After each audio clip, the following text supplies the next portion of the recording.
Graça e paz, amados irmãos. É um grande privilégio de estarmos aqui para compartilharmos juntos a palavra do Senhor. E como foi aqui dito, me foi conferido conversarmos ou falarmos sobre a ação da graça de Deus. E é neste tema que nós vamos ver como é que a graça de Deus age passo a passo para conseguir resgatar um miserável pecador para tornar ele um servo obediente. E neste tema nós teremos 4 pontos que eu vou citando na medida que a mensagem vai decorrer. Se vocês notarem nos vossos manuais, vão verificar que nunca existiu uma palestra depois do almoço, pelo menos neste ano. Então esta é a primeira palestra neste ano depois do almoço. Isso significa que podemos ter um desafio de estarmos cansados, do sono nos tentar, entre outras coisas. Mas eu queria pedir que os irmãos se esforçassem ainda mais para todos nós estarmos em alerta para ouvirmos o que Deus tem para nos ensinar no dia de hoje. Com esta mensagem, nós temos alguns objetivos. Como eu estava a dizer, queremos saber como é que a graça de Deus age ou atua para salvar uma pessoa. Como também já ouvimos aqui, queremos incentivar as pessoas a não confiar nos méritos próprios para a sua salvação. E também queremos incentivar as pessoas a confiar no único método salvífico que o próprio Deus propôs ou escolheu, e não qualquer outra coisa, que é a salvação pela graça por meio da fé em Cristo. E também queremos incentivar as pessoas a ensinar somente o único e o verdadeiro evangelho. Como Paulo dizia aos Coríntios, Jesus Cristo e este crucificado. E nós iremos olhar para a história de um homem na Bíblia que estava completamente longe e separado de Deus, mas que foi buscado, alcançado e transformado pela ação soberana da graça de Deus. Este homem é Naamã. Olharemos como a graça de Deus agiu na vida de Naamã para a sua salvação, e daí nós tiraremos algumas aplicações, lições ou conclusões para nós.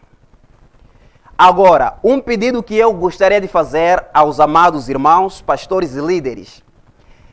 Sempre, por exemplo, quando se fala de Lucas 19, onde nós encontramos a história do Zaqueu, como eu estou a dizer, a história de Zaqueu, depois de se falar como é que Jesus trabalhou na vida de Zaqueu até trazê-lo ao seu reino, depois que a mensagem acaba e vamos para as nossas casas, geralmente a gente diz, hoje falou-se sobre Zaqueu.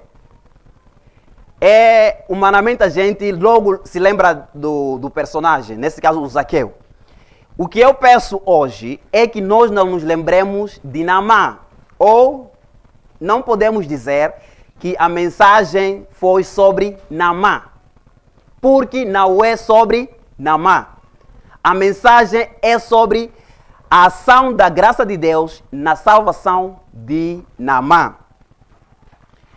E Naamã é uma representação exata de quem nós somos antes da graça de Deus nos alcançar.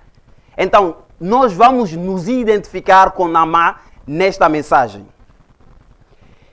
A história da ação da graça de Deus na vida de Naamã encontra-se no 2º livro de Reis, e podemos abrir, capítulo 5, do versículo 1 até o versículo 19.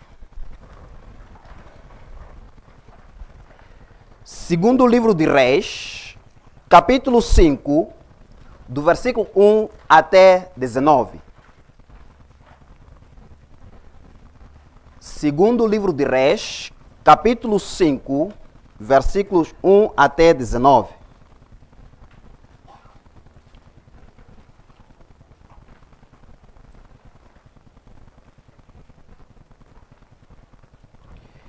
E antes de fazer a leitura, eu vou orar. Santo Deus, nosso soberano Pai, chegamos à Tua presença mais uma vez nesta tarde. Pedimos que o Senhor possa nos dar força, ânimo e vontade de estarmos aqui ouvindo a Tua palavra. Esteja com o pregador para que unicamente e simplesmente possa transmitir a Tua palavra e esteja conosco que estaremos sentados nos bancos, nas cadeiras, ouvindo a Tua palavra. Pedimos que o Senhor possa preparar os nossos corações para que a boa semente que aqui for deixada possa cair em bom solo e de lá produzir bons frutos. Reconhecemos que nós somos vasos de barro, mas o que está em nós é um tesouro que pertence ao Senhor. Então rogamos que o Senhor possa exercer o seu poder para que essa mensagem possa ser conservada e chegar aos nossos corações e produzir em nós frutos. Oramos e entregamos tudo isto nas mãos do seu Filho Jesus. Amém. Vou prosseguir com a leitura. Segundo livro de Reis, capítulo 5, de 1 até 19. Naamã, comandante do exército do rei da Síria, era grande homem diante do seu senhor e de muito conceito, porque por ele o Senhor dera vitória à Síria. Era ele herói da guerra, porém leproso. Saíram tropas da Síria e da terra de Israel, levaram cativa uma menina que ficou ao serviço da mulher de Naamã. Disse ela à sua senhora: tomara o meu senhor estivesse diante do profeta que está em Samaria, ele o restauraria da sua lepra. Então foi Naamã e disse ao seu senhor: assim e assim falou a jovem que é da terra de Israel. Respondeu o rei da Síria: vai, anda, e enviarei uma carta ao rei de Israel. Ele partiu e levou consigo 10 talentos de prata, 6.000 ciclos de ouro e 10 vestes festivais. Levou também ao rei de Israel a carta que dizia: logo em chegado a ti esta carta, saberás que eu te enviei, Naamã, meu servo, para que o cures da sua lepra.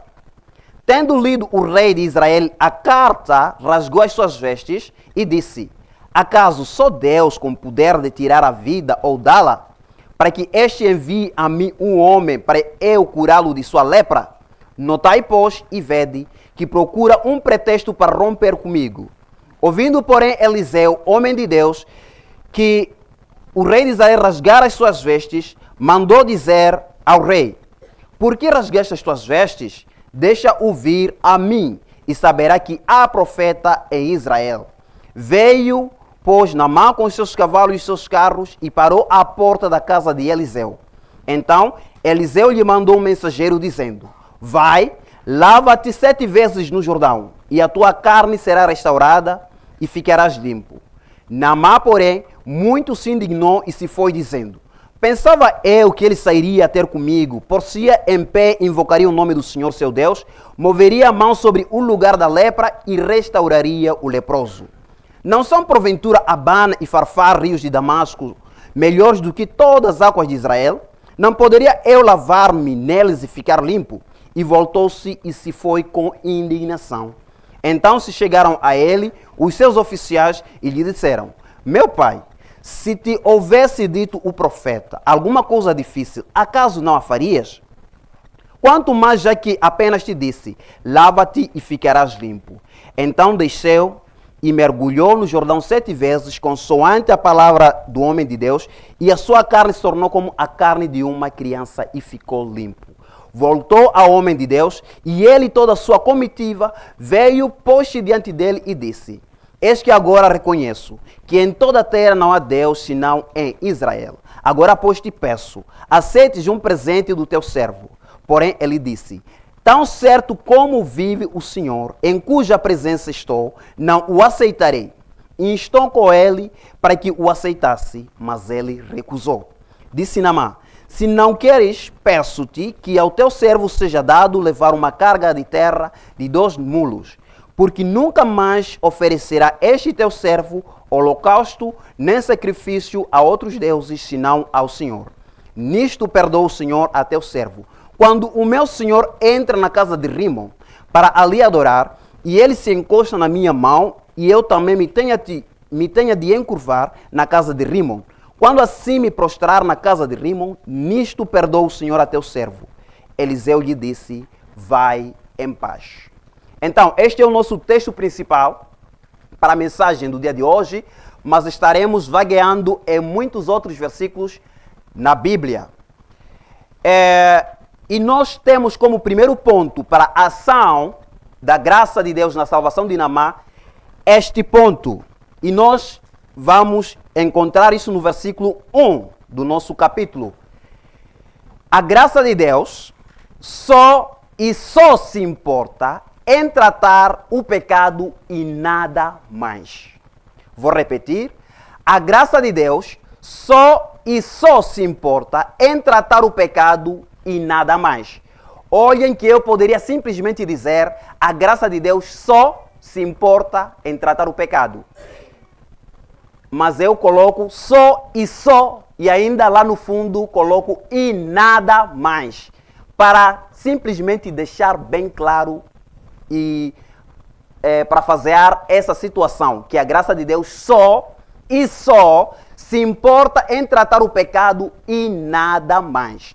Com este ponto, queremos dizer o seguinte, que quando a graça de Deus chega na vida de uma pessoa, o seu objetivo principal é resolver a situação do pecado daquela pessoa e nada mais. Ora, vejamos como é que a graça de Deus apenas tratou a situação do pecado de Naamã. A primeira coisa que nós precisamos notar é que Naamã era um homem, o homem de 5 qualidades. Ele era um homem de 5 qualidades que são descritas neste versículo 1. Aí se diz que ele era comandante do exército do rei da Síria. Nós podemos entender que ele era responsável em montar estratégias de guerra. Ele era o homem que talvez decidia quem deveria estar em frente ou atrás, em que posição nós tomaríamos e em que momento nós atacaríamos. E também se diz que ele era um grande homem diante do rei, ou seja, era alguém respeitado pelo rei da Síria. Imaginemos nós também, se conhecêssemos o homem mais respeitado pelo nosso presidente deste país. Com certeza, esse homem seria um homem de grande valia. Assim era Naamã. E também se diz que era homem respeitado, ou seja, respeitado não só pelo presidente ou pelo rei da Síria, mas por todo o povo. E ainda, a coisa mais curiosa, se diz que por meio de Naamã, Deus havia ou concedia vitórias à Síria. Nós podemos dizer que este homem era um homem até usado por Deus, segundo a soberania do próprio Deus. Era um homem usado por Deus. E por fim se diz que ele era um herói de guerra. Em outras versões se diz que ele era corajoso. Naamã era aquele que quando os outros soldados tinham medo de avançar ou de fazer uma determinada coisa, ele ia lá e fazia. Era o homem corajoso, um herói de guerra. Aquele que se lança por cima da granada para que não exploda e mate todos. Este era Naamã. E por isso ele era muito respeitado, tanto para o rei, assim como com a população. E ele foi classificado como um homem corajoso. Mas, no entanto, porém, esse homem de muitas e grandes qualidades, ele tinha um defeito, que a Bíblia descreve. O homem de 5 qualidades, mas um homem de um único defeito. Como se diz no final do versículo 1, porém leproso. Então, ouvindo, nós ficaríamos felizes sobre este homem muito grande, que possuía muitas qualidades. Mas quando se chega a esse ponto, nós perdemos tudo de bom e de qualidade que se falou sobre ele. E a ideia, quando ele diz tudo de bom de Naamã e depois diz mais leproso, a ideia é que nós esqueçamos tudo de bom que se falou sobre ele e nos focalizemos apenas no facto de que ele era leproso. E para nós notarmos que não eram as qualidades de Naamã que importavam para que ele fosse restaurado de sua lepra, essas qualidades de Naamã são apenas mencionadas no versículo 1, na parte A. Do versículo 1, parte B, o porém leproso, até o versículo 14, Naamã é sempre tratado como alguém que não tinha nenhuma qualidade. Não se fala mais da sua potência, não se fala mais que era um herói de guerra. Ele é tratado como o leproso. Mas em frente, depois de até realizar a sua cura, quando Geazi, o seu servo, o servo de Eliseu, vai e rouba os bens, quando o Eliseu decreta que ele seria, ou seja, ele sofreria as consequências por seu ato, ele diz: a lepra de Naamã vai ficar sobre ti e toda a sua família. Então, ele continua sendo referenciado como Naamã o leproso, ou a lepra de Naamã. Jesus fala de Naamã em Lucas 4:27. Então, nós podemos ficar muito felizes em entendermos que Jesus Cristo até confia no Antigo Testamento, que era um livro inspirado por Deus. E por isso ele usa como referência até nas suas ministrações. Ele diz, ou seja, quando Jesus fala de Naamã em Lucas 4:27, diz que haviam muitos leprosos em Israel, mas nenhum deles foi purificado senão Naamã o sírio. Então, quando Jesus até fala de Naamã, ele não fala dele como o herói de guerra, o comandante do exército do rei da Síria, o corajoso, entre outras coisas, mas Jesus se lembra de Naamã como sendo o leproso. O que nós aprendemos com isso? Não importa quantas e quais qualidades nós tenhamos ou você tenha. Não importa se você é um bom médico, um bom professor, um bom carpinteiro. E nós temos, de fato, muitas qualidades. O mundo todo gira, posso assim dizer, pela ciência e conhecimento do homem. Não se explica como é que uma coisa pesada como um avião passa pelos ares e não cai, senão por acidente. Entre outras coisas que nós podemos imaginar. Tudo isso é feito por homens de conhecimento e são qualidades humanas. Mas tudo isto estraga-se por causa de um problema que a gente tem, o nosso pecado. Então, todas essas qualidades que nós possuímos, aos olhos de Deus, perdem toda a vantagem. São reduzidos ao nada por causa do nosso pecado. Então, nós somos bons professores, bons pastores, bons pregadores, bons plantadores de igrejas, boas esposas, bons maridos, porém, nós somos pecadores. E a graça de Deus, quando vier, ela vai ignorar qualquer qualidade que nós possuamos e só vai se importar com o nosso pecado. Agora, deixa-me dizer uma coisa.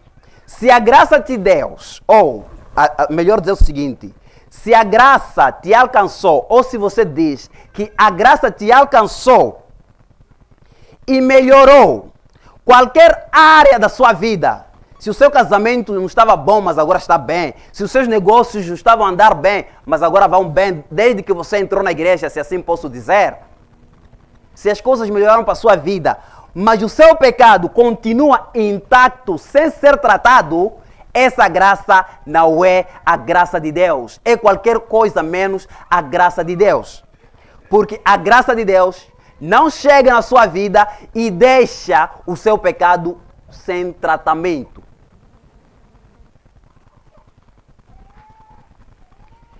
É como se diz, não é possível. É como ficar na chuva e não se molhar. Isso é impossível. Não é possível estar debaixo da graça salvadora de Deus e o seu pecado continuar sem tratamento. Então, uma das formas de avaliar se a graça de Deus atuou na sua vida não é por meio de olhar as grandes conquistas que você possui. Não. não é para verificar o que aconteceu antes de entrar na igreja ou não, se a sua vida melhorou, como eu estava a dizer, mas é para verificar se o seu pecado teve um tratamento digno, como realmente deve ser tratado. Mas deixe-me dizer uma outra coisa. A graça de Deus pode ser, sim, muito generosa. Afinal, ela é a graça de Deus. E como nós ouvimos, é um favor imerecido e é uma graça soberana. Então, ela pode ser muito generosa, nos abençoando com muitas e outras bênçãos. Mas sempre o pecado será tratado. De novo afirmo, se o nosso pecado ainda não foi tratado, a graça que nos alcançou não é a graça de Deus. Se Naamã tivesse somente sido restaurada a sua lepra, e só apenas isso, eu não usaria esse texto para falar da ação da graça de Deus. Talvez eu falaria da bondade de Deus, falaria da benignidade de Deus. Mas, como nós vamos ver mais tarde, Naamã não foi apenas restaurado de sua lepra. Muitas outras coisas aconteceram na sua vida, como nós vamos verificar lá. E vamos para o nosso segundo ponto, para esta mensagem, que é o seguinte: a graça de Deus age no pano do fundo para alcançar o perdido. Vou repetir, a graça de Deus age no pano do fundo para alcançar o perdido. E nós veremos isso do versículo 2 até o versículo 3. Com este ponto, nós queremos dizer o seguinte: a graça de Deus começa a trabalhar nos bastidores, enquanto nós não fazemos a mínima ideia do que está acontecendo conosco, até ela nos alcançar. E isto aconteceu com Naamã. A graça de Deus começou a agir na vida de Naamã, até em um momento ou em momentos que ele menos imaginava, para no fim de tudo poder alcançar a este Naamã. E como se diz no versículo 1 ainda, que por meio de Naamã o Senhor dera vitória à Síria. Nós podemos notar que Deus estava usando este homem, até quando ele não percebia, que Deus estava lhe usando para até dar vitórias, que ele, de uma batalha, ou de algumas batalhas que eles tinham com o próprio Israel, que era o povo de Deus. E existiram muitas guerras entre Síria e Israel. Fala-se de uma guerra no segundo livro de Samuel, capítulo 8. Fala-se de uma guerra em primeiro livro de Reis, capítulo 11. E também ainda no primeiro livro de Reis, no capítulo 18 e no capítulo 20. Então, eles tinham sempre conflitos entre si. Um vinha, dominava sobre o outro tinha que se sujeitar. Depois havia uma rebelião, havia mais uma outra guerra, por aí em diante. No momento desses acontecimentos aqui da cura de Naamã, havia uma trégua entre essas duas nações. Era um momento de paz entre eles. Então, no meio de toda essa confusão, de todas essas guerras, Deus estava sempre com Naamã, por mais que ele não percebesse isso. E como se diz no versículo 2, nessas guerras, nessas lutas entre Síria e Israel, as tropas, depois de alguma vitória, levaram uma menina cativa que ficou ao serviço da esposa de Naamã. Quando Naamã capturou essa menina cativa, ele simplesmente estava a mostrar o seu poder de guerra. Nós vencemos, então nós podemos levar cativos. E Naamã poderia ter levado qualquer uma outra menina, mas ele simplesmente levou a menina que sabia sobre o problema de sua lepra, que sabia da solução do seu problema de lepra, que conhecia o profeta Eliseu. Então, esta menina, podemos aqui levar um tempo falando dela, era um instrumento da graça de Deus. Ela foi usada sem Naamã saber, quando levava esta menina e colocar em casa dela para fazê-la dela uma serva simplesmente, não sabia que estava levando uma evangelista que lhe traria as boas novas. A graça de Deus estava agindo no pano de fundo sem Naamã compreender alguma coisa. Deus estava abrindo os caminhos, as portas para que Naamã entrasse. Agora, como eu estava a dizer, vamos notar esta menina, não pode passar despercebida no nosso meio. Como eu estava a dizer, a menina cativa foi um instrumento da graça para alcançar a Naamã. Naamã era o inimigo desta menina. Naamã tinha levado essa menina, afastado essa menina da sua convivência normal. Tinha levado essa menina de sua terra Israel e lhe colocado em uma outra terra distante. Tinha separado essa menina da sua família, tinha separado essa menina dos seus amigos, entre outras coisas, do culto a Deus, para estar diante de uma idolatria severa. Esta menina, ao ver Naamã que era um sofredor da lepra, esta menina poderia dizer, bem feito. Ainda bem que está acontecendo isso contigo. Porque você separou-me da minha família. Você limitou-me de um culto a Deus para me trazer aqui, adorar ou ver essa idolatria. Ela poderia dizer, bem feito, e fecharia a sua boca.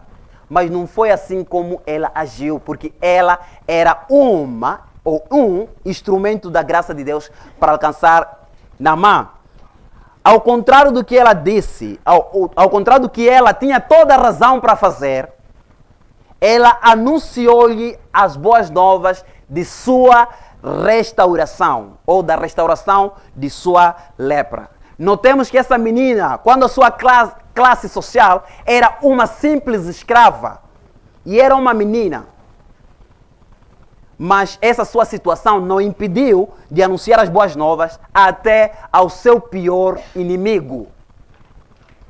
Essa menina cativa poderia não conhecer ou não saber ou não entender muita coisa sobre Deus. Ela não fez nenhum curso de teologia. Ela não fez qualquer outra coisa. Mas ela sabia que em Israel há um Deus que cura. Há um Deus que salva. E foi simplesmente isto que ela disse ao seu Senhor. E o que nós aprendemos com isso? Não importa o quão longe você esteja de Deus, a graça de Deus, ou seja, quando a graça de Deus tensionar, alcançar uma pessoa, ela chega e alcança. A graça de Deus não conhece barreiras. A graça de Deus não conhece limites. Se você chega na graça de Deus, ou se a graça de Deus diz, eu quero salvar esta pessoa, e você diz, mas olhe, esta pessoa está por detrás de um muro. Esta pessoa está com esta dificuldade. Acho que isso é difícil de acontecer. A graça de Deus vai dizer, vire para lá. Eu não tenho limites. Eu chego e faço. Porque a graça de Deus também é soberana.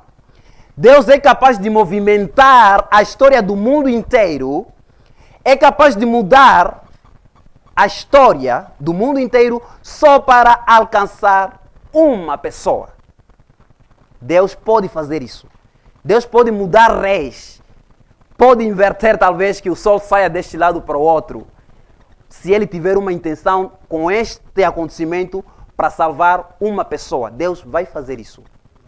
Porque não existe uma coisa mais preciosa na vista de Deus do que uma alma sendo resgatada das trevas para a sua maravilhosa luz. Nós tivemos uma pandemia ou uma epidemia de Covid-19 do ano 2020 a 2021 por aí, ou 2022, onde todo mundo ficou completamente confuso. Nós não sabíamos o que seria daqui a alguns anos. Pessoas morrendo de um lado para o outro. Mas acreditem, por meio dessa história trágica e triste que aconteceu conosco, Deus salvou muitas pessoas. E como eu estava a dizer, para Deus isso é mais importante do que qualquer outra coisa. É por isso, se nós somos objetos da graça de Deus, nós somos ou devemos ser pessoas eternamente gratas a Deus. E no projeto de salvação, no projeto de salvar perdidos, Deus não mede investimentos. Ele não poupa esforços. Romanos 8, 31 até 32 diz: que diremos, pois, a estas coisas? Se Deus é por nós, quem será contra nós? Aquele que nem mesmo a seu próprio filho poupou, antes o entregou por todos nós. Como ele não nos dará também de graça todas as coisas? Até não poupou seu filho, quando ele queria salvar pessoas. O que poderia mais nos admirar? O que poderia mais nos admirar se Deus talvez faça coisas que nos choquem, como por exemplo a epidemia da Covid que devastou vidas e ainda assim salvou pessoas. Nos chocaria mais o facto de ele ser capaz de entregar o seu filho e morrer na cruz para só salvar pessoas. Também gosto de pensar neste ponto sobre a situação do endemoniado Geraseno. E como o nosso irmão Charles falou aqui, Jesus Cristo estava numa outra margem. E ele disse aos seus discípulos, lá em Marcos 5, nos primeiros versículos, ele diz: passemos para outra margem. Ou seja, Jesus Cristo sabia o que lá ia fazer. E quando ele passa para outra margem, seus discípulos, a Bíblia também deixa claro, chegando a outra margem, veio ao encontro dele um homem possuído de muitos demônios. E de lá aconteceu o milagre de restauração, de salvação daquele homem. Mas o que eu quero chamar a atenção é o facto de Deus ter permitido que os demônios saíssem daquele homem e entrassem em 2.000 porcos. Aquilo era negócio para aquele povo. Aquilo era dinheiro. Mas o que importa se Deus quer salvar uma pessoa? Uma alma vale mais, ou seja, uma alma salva vale mais que 2.000 porcos.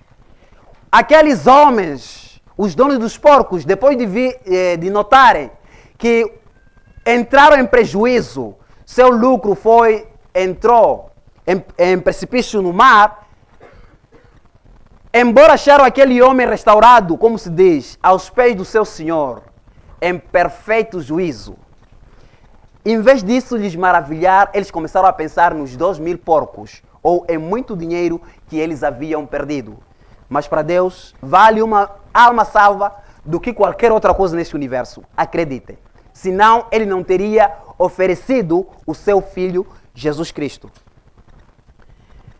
Quando a graça de Deus tenciona salvar alguém, ela não desiste daquela pessoa até alcançá-la. Mesmo que seja no último instante de sua vida.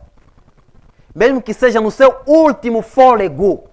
Enquanto você é um objeto da graça de Deus, a graça de Deus estará lá para estender a sua mão e resgatar-te, mesmo que seja no último segundo.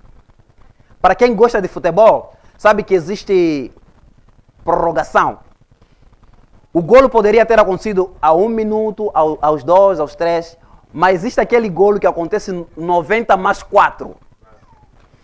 Aquele momento é o momento mais sublime para os amantes do futebol.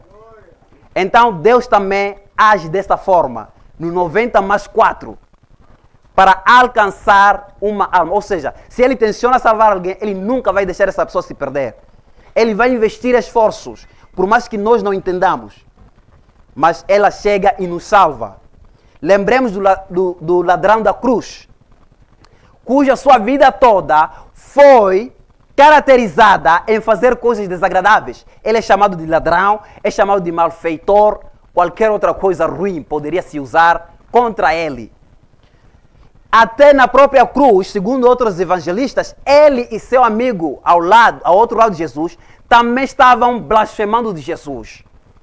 Mas este ladrão era um objeto da graça de Deus. Por mais que toda a sua vida ele tenha vivido sem em um momento agradar a Deus, ele foi salvo. É o que também o nosso irmão Charles disse naquelas provas sobre um inquérito sobre a graça. Pela graça de Deus, Deus salva pecadores que nunca fizeram coisa boa. Se aquele ladrão vivesse no nosso tempo, ou sei lá, qualquer coisa, nós poderíamos imaginar como é que é possível um homem desse ser salvo. Não fez nenhuma coisa boa, ele é chamado de malfeitor na Bíblia. Mas como é que esse mesmo homem é dito que hoje mesmo estarás comigo no paraíso? Ele não teve tempo de fazer uma só obra boa. Mas ele foi restaurado porque ele era o objeto da graça de Deus. E foi salvo até nos minutos de compensação. E outro assunto que eu quero falar é que Deus é especialista em achar perdidos. É como se tivéssemos uma empresa responsável em achar coisas perdidas. Qualquer coisa que nós perdéssemos, nós chegaríamos na porta daquela empresa e diríamos: eu perdi o meu cachorro, peço, por favor, ache. E Deus é especialista em resgatar, em achar perdidos.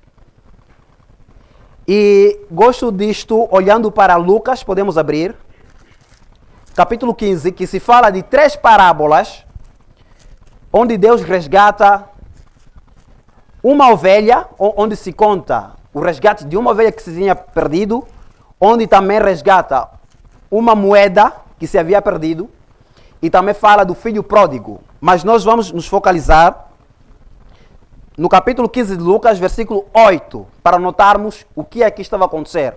E essa parábola, ou todas essas parábolas, como todos nós sabemos, falam de um Deus que busca pessoas perdidas. Mas essa busca, amados irmãos, não é uma busca desinteressada. Não é, se perdeu em qualquer dia, ou não medir esforço, como eu estava a dizer, ou não empregar esforço, não mostrar diligência, mas é uma busca com amor. Então vamos ver o versículo 8. Ou, qual é a mulher que tendo 10 dracmas, se perder uma, não acende a candeia, varre a casa e a procura diligentemente até encontrá-la? Então, Deus é exatamente assim quando Ele quer resgatar uma pessoa perdida. Ele segue passos, como eu estava a dizer, no pano do fundo. A moeda, como nós sabemos, é algo irracional. É algo que não tem sensibilidade. Mas ainda assim, a dona desta moeda vai e busca e emprega esforço para isto acontecer. Se diz aí que ela acendeu a candeia, ou seja, para iluminar o local, para ser de fácil achar. Se diz que estas 10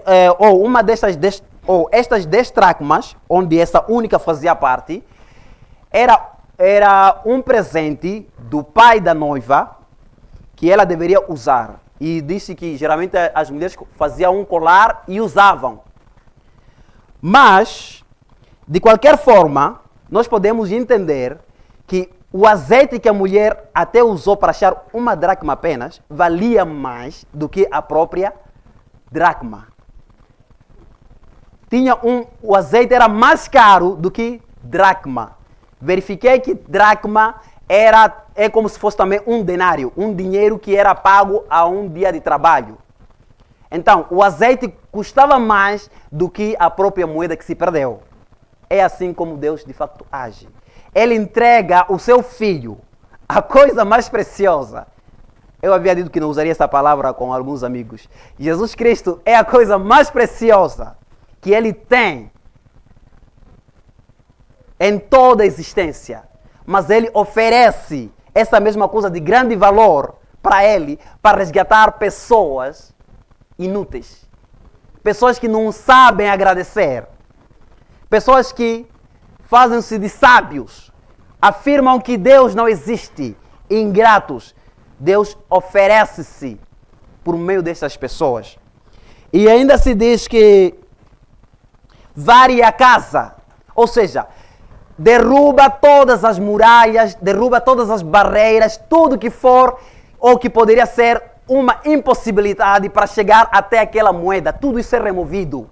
Nossos pecados, nossos traumas de infância, nossa idolatria, nosso coração duro, tudo isso é trocado para nós sermos alcançados. E ainda se diz, procura diligentemente, com diligência, não de uma forma de desprezo, mas alguém que faz uma coisa com todo cuidado. Assim é Deus quando está para alcançar alguém. Eu quero convidar a cada um de nós para refletirmos sobre a história da nossa salvação. Talvez você mesmo conhece-se e sabe o que você era, em que lugares vocês estavam e como é que Deus trabalhou passo a passo para em um dia você ouvir o Evangelho e entender. E você vai notar que até coisas piores e coisas ruins que aconteceram contigo cooperaram para que você chegasse a ser um filho de Deus. A graça de Deus nunca desistiu de ti, mesmo quando estavas no estado mais deplorável do seu pecado. Como nós ouvimos na história que o pastor Kimputo apresentou sobre o seu amigo, que quando ouvia sobre a salvação, o perdão de Cristo, ele afirmava, não é possível que Jesus perdoe um homem tão pecador como eu. Mas no final de tudo, ele sim foi alcançado. Deixa-me compartilhar um pouco da minha história. Eu sou um filho de pais e 4 irmãs. Eu sou natural de Angoche. Quem sabe Angoche é uma cidade muçulmana. Mas meu pai tinha que sair para trabalhar primeiro em Nametil. Tudo isso são contos que apenas ouvi. Depois fomos para um bairro aqui chamado Mulhaco, para quem quase chega a Rapali. E depois ele foi transferido para uma localidade chamada Mutivazi. E de lá, meu pai disse que nós deveríamos continuar, ou seja, lá havia uma classe que nós estávamos a fazer, ou seja, nós tínhamos passado de classe e precisávamos voltar à cidade para terminar com os estudos. E ele ficou lá com a nossa mãe e a nossa irmã mais nova. Eu e minhas outras 3 irmãs mais velhas, começamos a morar aqui, no bairro chamado Muacoanvela, desse outro lado da estrada. E eu sempre passava por aí, desse outro lado. Eu ouvi o Evangelho nesse mesmo quintal. Então, eu passava desse outro lado da estrada e eu não fazia ideia de que Deus poderia, em algum momento, usar esse quintal ou esse local para chamar-me ao seu Evangelho. E eu lembro ter entrado aqui com minhas irmãs numa noite onde fazia-se projeção do filme de Jesus. E eu era criança, o pior ainda. Eu não imaginava. Lembro ter entrado uma vez também, porque um cão entrou aqui, um cão de alguém do bairro, e nós perseguimos até entrarmos aqui. E eu não fazia ideia de que seria este local onde Deus me apresentaria o seu Filho Jesus Cristo. E quando, depois de um tempo, meus pais vieram e moraram conosco, parece que a cidade emocionou demais o meu pai, porque ele começou a beber mais do que o normal, mais do que o que era de costume. E em algum momento, eles se divorciaram. Minha mãe foi para o outro bairro e nós ficamos com nosso pai. E só passou talvez um ano e meu pai perdeu a vida. E as coisas ficaram muito complicadas para mim e outras irmãs já eram casadas, outras não. E acreditem, eu conhecia alguém que conhecia este quintal e me disse que neste quintal fazia-se um projeto chamado Pensamentos de Ouro da Bíblia. E que eu poderia decorar versículos e ganhar dinheiro. E eu entrei neste quintal com esse objetivo de ganhar algum dinheiro. Então, em nenhum desses momentos eu fazia ideia que era Deus trabalhando na minha vida.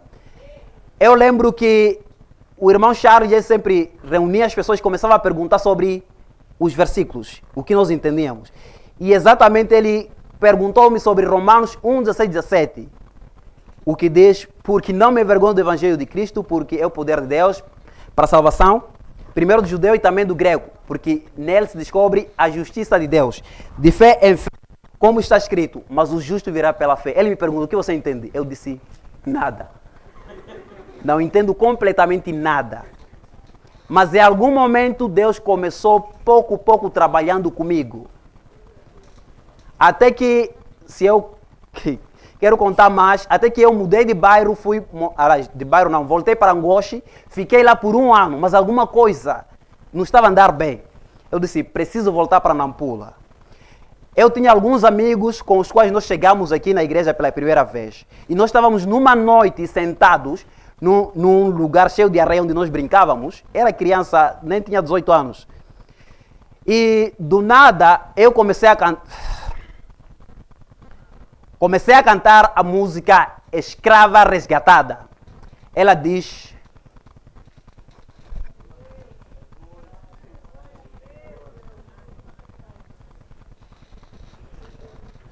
Ela diz, eis a escrava resgatada.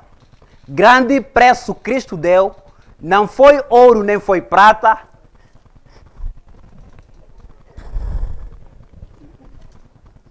Próprio sangue é liberteu.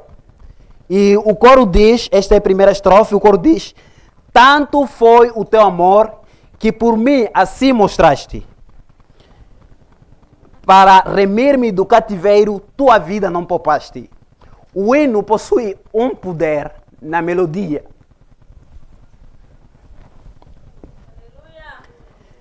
Que até eu não conseguia lembrar-me das palavras exatas daquele hino, mas a melodia em si era convidativa e ela convidou-me. Eu disse para meus amigos, eu acho que amanhã tenho que voltar à igreja. E a partir daquele momento, coisas começaram a mudar na minha vida. Então, este é o resumo da minha história. E como é que Deus até usou a morte de meu pai, a separação da minha mãe, para fazer-me passar por necessidades e precisar por dinheiro e chegar neste quintal e Deus, além do dinheiro, como eu estava a dizer, conceder-me o seu perdão. A graça de Deus não chega apenas, ou seja, ela não vem melhorar qualquer área da sua vida e deixar o seu pecado intacto. Eu consegui alimentação por um bom tempo, mas ela me conferiu uma coisa que eu não imaginava, que é o seu próprio perdão. Deus começou com o projeto de salvar antes mesmo da fundação do mundo. Em Efésios 1, 4, 6, somos ensinados assim que Ele nos predestinou para sermos como seu Filho antes da fundação do mundo. Ele enviou seu Filho há 2000 anos para morrer por ti, como 1 Timóteo 1,15 diz. Jesus Cristo veio ao mundo para salvar pecadores, dos quais eu sou o principal. Ele enviou um evangelista para anunciar-te as boas novas, como aconteceu com o eunuco etíope, que o Espírito Santo disse ao Filipe, fique perto ou aproxime-se desta carruagem, porque Deus sabia que havia um homem lá que precisava de ouvir o evangelho. Deus nos deu, a graça de Deus nos deu a capacidade de entender o evangelho, como fez com Lídia, como é contado lá em Atos 16, versículo 14. Ele deu-nos a fé para até sermos capazes de crer, Efésios 2,8. Ele concede-nos o arrependimento, 2 Timóteo 2,25. E Ele mesmo é quem nos convence do nosso pecado, da justiça e do juízo. Tudo isto para nos alcançar, de acordo com João 16, versículo 8. Precisamos também sermos o instrumento da graça e anunciar as boas novas até para os nossos piores inimigos.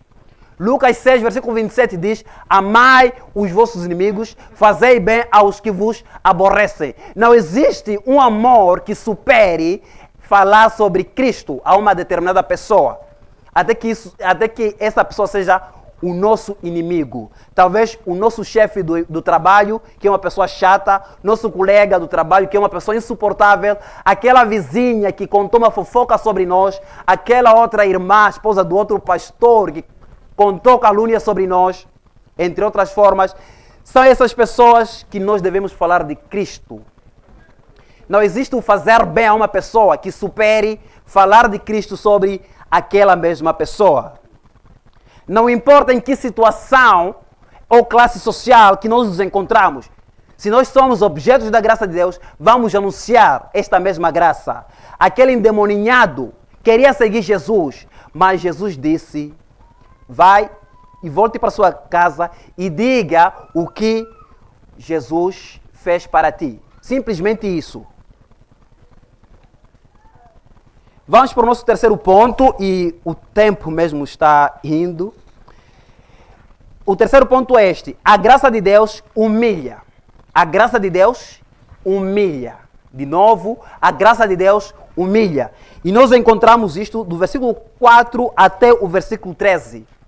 Todo esse período, ou toda essa passagem, é uma passagem onde nós encontramos Naamã, o comandante do exército do rei da Síria, o homem de grande conceito diante do seu senhor, o homem muito respeitado, o herói de guerra, a ser humilhado da pior forma possível. Porque ele estava sendo alcançado pela graça de Deus. A graça de Deus não te faz ser grande, ela te faz ser pequeno. Porque é no momento que você reconhece que é pequeno que a graça de Deus vai agir na sua vida e não o inverso.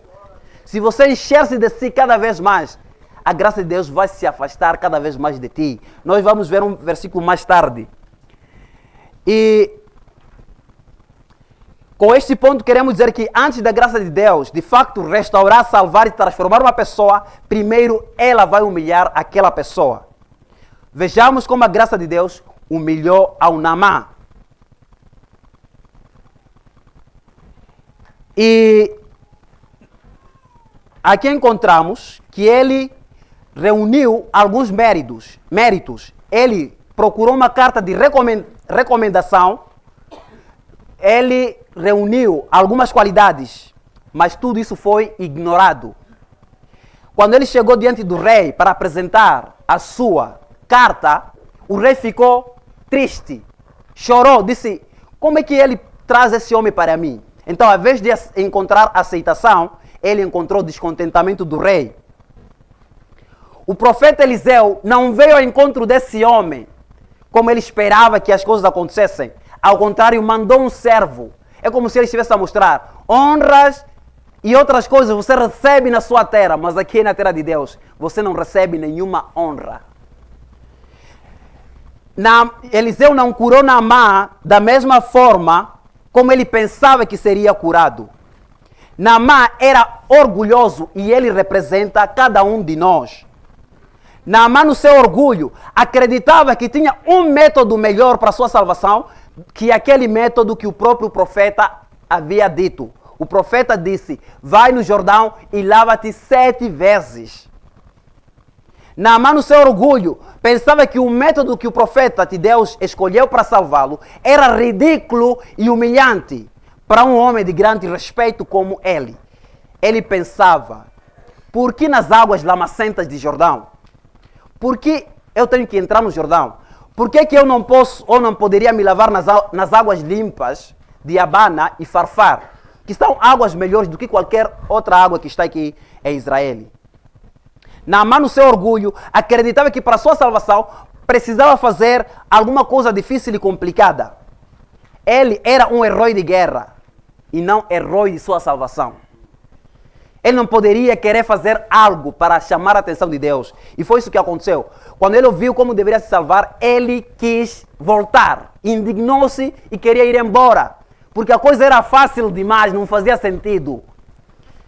E por isso os seus servos disseram: se Deus te falasse que você fizesse alguma coisa difícil, acho que você estaria disposto, né? E o homem sim estaria disposto a fazer coisas até ridículas, complicadas e feias para ganhar a atenção de Deus. Mas a graça de Deus não pede nada de ti, senão que venhas assim como você é. E antes que a graça de Deus agisse na vida de Naamã, ele precisava entender que por mais que o método de Deus ofendesse ao Naamã e não lhe agradasse, era o único método que podia restaurá-lo de sua lepra, nos planos eternos e sábios de Deus. Naamã tinha que mergulhar por 7 vezes e deixar para trás a ideia do profeta Eliseu passar a mão no lugar, porque ele pensava, ele tinha que parar em minha frente, invocar ou fazer algum ritual especial para ele ser salvo. E mergulhar 7 vezes no Jordão não fazia nenhum sentido para ele. Mas ele precisava deixar o seu orgulho e acreditar nisso. Ele precisava acreditar que não era questão de águas limpas ou sujas. Não era questão de águas de Damasco ou Abana e Farfar ou Jordão até. A questão era a ordem de Deus. E se assim era, ele não tinha outra escolha senão cumprir o que Deus disse para a sua restauração. A palavra de Deus é tão poderosa que o tão simples e o fácil mergulhar por 7 vezes no Rio de Jordão era poderoso para restaurá-lo de sua lepra. A graça de Deus não vai te tratar com honras ou mentir para você se sentir bem. Ela vai te humilhar. Aliás, ela vai te falar a verdade. Ela te dirá: tu és infeliz, miserável, pobre, cego e nu. Não são minhas palavras, é Apocalipse 3,17. Não há mérito algum que você pode reunir que faça com que Deus possa te tratar com honras ou te salvar. Apóstolo Paulo, em Filipenses 3, 4, versículo 6, ele relata as suas qualidades. Ele diz: eu ouvi que há pessoas que estão a confiar na sua carne e há pessoas que estão a ensinar que vocês precisam reunir algumas qualidades, ou como, por exemplo, o circuncidar-se. Se existem pessoas que ensinam isso, e se existem pessoas que poderiam confiar na sua carne para salvar-se, ele diz: eu ainda mais. Se Deus num dia mudar a ideia de salvação pela graça por meio da fé somente e começar a salvar pessoas por meio das obras, Paulo vai dizer, agora eu sou o primeiro a ser salvo nisto. Porque eu fui circuncidado ao 8º dia. Sou da linhagem de Israel, sou da tribo de Benjamim, sou hebreu de hebreus. Fui fariseu, segundo a lei, sou fariseu, segundo a justiça que há na lei, sou irrepreensível. Ninguém chega até mim diante da lei e dizer, você está a falhar nisso. Eu sou perfeito. É o que Paulo estava a dizer. Mas, quando eu conheci Cristo, eu entendi que eu nada tenho. E por isso eu deixei todas as coisas e corri para Cristo. Para alcançar o que é perfeito vindo dele. Então não existe nada que você pode oferecer a Deus. Honras você pode receber no mundo. Egos massageados você vai receber em algum lugar. Mas no Evangelho da Graça de Deus, você é pecador que precisa miseravelmente ser salvo. Honras e glórias é na sua casa ou na sua igreja talvez. Mas diante de Deus isso não funciona. Se ainda somos pessoas cheias de si, se ainda pensamos que podemos fazer alguma coisa que faça-nos dignos da atenção de Deus, é porque a graça de Deus ainda não nos alcançou. Não há espaço para o eu. Quando a graça de Deus nos alcança, porque dele, por ele e para ele são todas as coisas, glória após a ele eternamente. Amém. Romanos 11, 36. Precisamos de nos desfazer do nosso orgulho, de pensar que nós sabemos melhor que o próprio Deus. Nós pensamos que sabemos muito sobre Deus, pensamos que nós nos conhecemos e pensamos que sabemos o método melhor para a nossa salvação. O ser humano prefere fazer algo difícil do que crer simplesmente em Cristo. Se Deus diz que o Evangelho, assim estamos a fazer a comparação do que Naamã queria que acontecesse para a sua salvação e do que Deus disse que tinha que acontecer. Porque nós não queremos ouvir o que Deus diz, queremos inventar a nossa própria forma de nos salvar. Se Deus diz que o Evangelho é o poder de Deus para a salvação de todo aquele que crê, é porque é o Evangelho que sim tem poder para nos salvar, se nós crermos em Jesus Cristo. Não devemos ser como Naamã, que achou que o método dele era o método melhor que o próprio Deus. Talvez assim como Naamã você diga, Evangelho, crer em Jesus Cristo, apenas. Fé só, crer na loucura de um Deus que se fez homem, para vir neste mundo e por fim ser pendurado numa humilhante cruz, isso mesmo é que salva. Talvez você diga, que coisa mais sem sentido. A salvação não poderia ser por meio de ritos. Não seria melhor se eu reunisse boas obras para ser salvo? Não, não e não. Se Deus diz que a salvação é pela graça por meio da fé em Cristo somente, é de fato isso. Porque Ele conhece quem Ele é, conhece sua justiça, sabe quem nós somos, o nosso pecado, e sabe como é que esse pecado deve ser tratado. Nós não sabemos nada. Não sejamos pessoas ricas no nosso entendimento, mas devemos nos humilhar diante de Deus e reconhecer que Ele sabe melhor do que nós. Ensinar um outro evangelho ou sugerir melhorias no evangelho de Deus é dizer que nós somos mais sábios que Deus. É desligar o gerador que liga a luz para a iluminação dos nossos corações, para o conhecimento da glória de Deus na face de Cristo. 2 Coríntios 4,6 disse que o evangelho é uma luz, que quando é acendida, ela raia e brilha no nosso coração. E ela remove qualquer outra coisa que nos impeça, até nos levar à imagem, a olharmos para Jesus Cristo. Sugerir melhoria no evangelho, ou qualquer outra coisa, é como se Deus tivesse, é como se alguém estivesse debaixo de um poço fundo, incapacitado de subir, e Deus lança lá uma corrente de ferro muito forte, que a pessoa deve segurar se Deus começar a puxar. Mas você diz, não vamos usar essa corrente, vamos usar um fio de cabelo. E você tira seu cabelo, seu amigo, junta e coloca lá dentro e começa a puxar. Está a ver quando a tolice é trocar o evangelho por uma outra coisa? Então o fio de cabelo não há de levar ninguém para cima, mas sim aquele ferro que primeiro poderia ter sido melhor, ou é melhor. Se o evangelho é poder de Deus para salvar tanto os judeus como gregos ou gentios, precisamos de fato aceitar e dizer que não há evangelho especial para um determinado grupo de pessoas. Não há evangelho para europeus, com seu orgulho. Não há evangelho para norte-americanos, com seu complexo de superioridade. Não é evangelho para latinos, com sua sensualidade. Não é evangelho para os africanos, com seu medo de demônios e outras coisas. Não é evangelho para asiáticos, com sua religiosidade e politeísmo. Não há um outro evangelho. Todos estamos na mesma condição. Todos pecaram. Não existe um evangelho especial. Não precisamos polir ou melhorar o evangelho para qualquer cultura ou povo. Cristo e este crucificado. O poder de Deus para a salvação. 1 Coríntios 1, 18 nos diz isto. Vamos correr para o último ponto.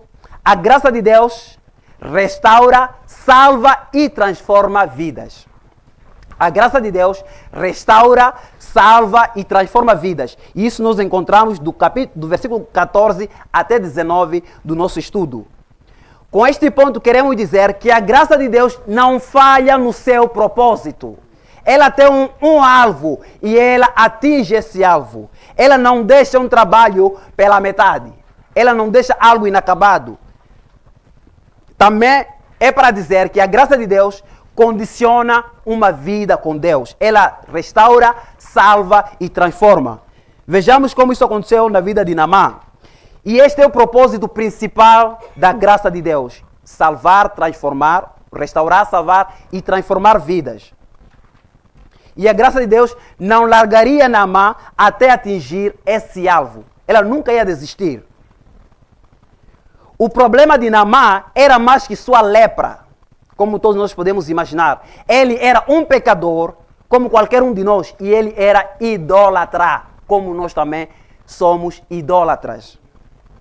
Então, como eu estava a dizer, se Naamã fosse restaurado de sua lepra e voltado à sua terra sem ter acontecido alguma coisa mais sobre o seu pecado, aquilo não seria a graça de Deus.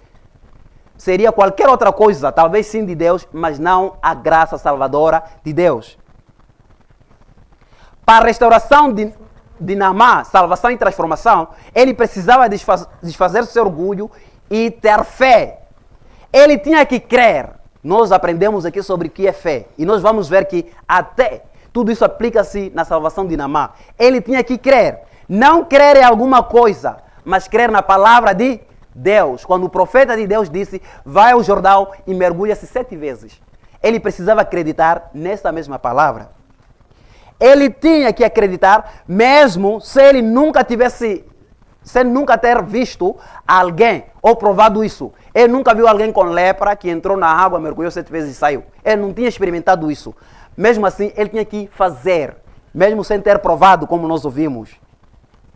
E também Naamã tinha que agir em conformidade com aquilo que ele disse que acreditava.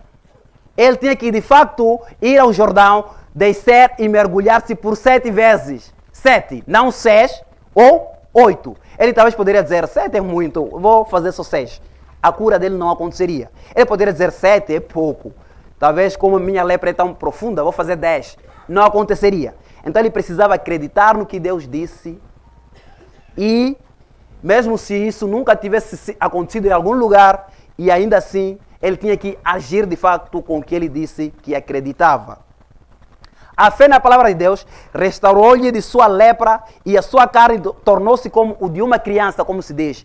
Quando se fala aí de uma criança, parece a ideia de inocência de uma criança. Embora nós sabemos que uma criança não tem nada de inocente. É assim como acontece quando nós cremos em Jesus Cristo e nos arrependemos. A Bíblia diz em Atos 3,19 que quando nós nos arrependemos, todos os nossos pecados são apagados. E toda a nossa dívida é cancelada e pendurada na cruz junto com Cristo. Colossenses 2, versículo 14. Nós somos tornados limpos, perdoados. Quando cremos em Jesus Cristo, não são apenas os nossos pecados perdoados, mas também nós recebemos, como nós ouvimos aqui, com os outros pregadores, a justiça de Cristo. O perdão seria insuficiente se não existisse justificação. É como se nós precisássemos, é um exemplo, de 1000 meticais ou de 1000 obras boas para sermos aceitos diante de Deus. É um número finito. Eu poderia colocar um número infinito. Mas quando nós nascemos com a nossa dívida, com uma dívida que nós recebemos do nosso pai Adão. E quando vivemos, passamos o tempo acumulando aquela dívida. E nós temos no nosso saldo da conta diante de Deus, por exemplo, menos 1000 meticais. É assim como nós nascemos. E em toda a nossa vida vamos continuar acumulando essa dívida, e nós somos incapazes de fazer. Mas o perdão de Jesus, o que é que faz? Ela remove o perdão, remove o menos 1000 e deixa apenas no 0. É isso que é limpar a nossa dívida. Mas o 0 seria insuficiente para nós sermos aceitos diante de Deus. Então, se os nossos pecados fossem simplesmente perdoados, ou se Cristo apenas tivesse morrido e Ele não passasse sua justiça para nós, a salvação não aconteceria. Deus diria, tá bom, pecados foram pagos, mas vocês ainda são indignos. E é daí que Ele nos dá a sua justiça, nos concede justificação. Quando Ele leva a justiça perfeita de Jesus e coloca em nós, e o nosso saldo chega a infinitos números. E quando nós chegamos diante de Deus, Ele olha para um saldo superior e nós somos salvos. Então, o perdão e a justificação são dois lados da mesma moeda. São coisas que andam juntas. Sem perdão não há justificação, e sem justificação não há perdão. E Naamã não recebeu apenas cura de sua lepra, mas seu coração e vida foram completamente transformados e seus desejos modificados. Ele reconheceu que era idólatra. Reconheceu que os deuses da sua terra eram falsos deuses e que o Deus de Israel era o único verdadeiro. Antes queria oferecer presentes para ser restaurado. Agora ele queria dar presente como gratidão por ter sido restaurado. Resolveu não adorar a outros deuses, senão o Deus vivo, o Criador do céu e da terra. Até ele não queria usar a terra da Síria para construir um altar. Ele pediu uma terra de Israel para levar consigo para a Síria e construir um altar para Deus. Ele se preocupou com sua vida espiritual.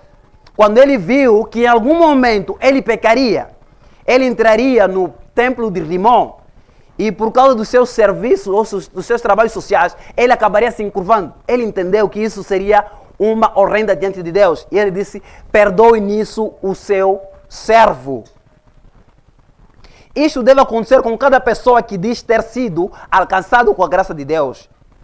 Não tem como ter um impacto com a graça de Deus e não existirem marcas que durem para sempre. A graça transforma vidas.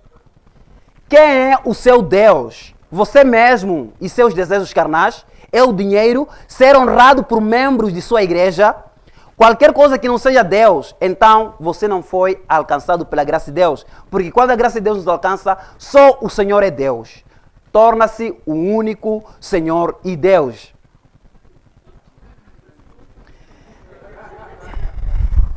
Como vai a sua adoração? A quem tens adorado? A você mesmo, seus desejos carnais? Teus ministérios? Riqueza? Teu líder superior na igreja? Qualquer coisa que não seja Deus, saiba que ainda não foi alcançado pela graça de Deus. Porque quando a graça de Deus te alcança, adoras apenas o Senhor. Ainda achas e ensinas que para ser salvo precisa reunir méritos e dar presentes a Deus para ser aceito? Se pensas assim, ainda não foste alcançado pela graça de Deus. Há uma preocupação constante com a sua vida espiritual, ou vives fazendo e desfazendo? O que fazes quando o pecado espreita, fica à espreita? Lutas, foges ou procuras maneiras para não cair? Ou mergulhas com prazer e satisfação no pecado? A graça de Deus não é só poderosa para salvar, ela também é poderosa para transformar vidas. Titos 2, 11 e 12 diz que a graça de Deus se manifestou salvadora para todos os homens. E ela também nos ensina a renunciarmos à impiedade e à iniquidade. A graça de Deus não vem para melhorar qualquer área da nossa vida e deixar o nosso pecado intacto, que isso fique bem claro. A graça de Deus escala montanhas da história, derruba as muralhas da existência para alcançar os céus. Sejamos instrumentos da graça para a salvação de pessoas, preguemos o Evangelho. Vamos parar de pensar que podemos fazer algo para sermos aceitos diante de Deus. Deus não nos aceita por qualquer coisa boa, até porque sem Cristo não temos algo de valor. Uma vida transformada é a verdadeira evidência de uma alma alcançada pela graça e regenerada. Mas se ainda estás preso no seu pecado, ama os seus pecados e pecas em paz. O que você precisa é dobrar os seus joelhos e gritar por misericórdia para ser salvo, porque Cristo promete nunca te lançar fora.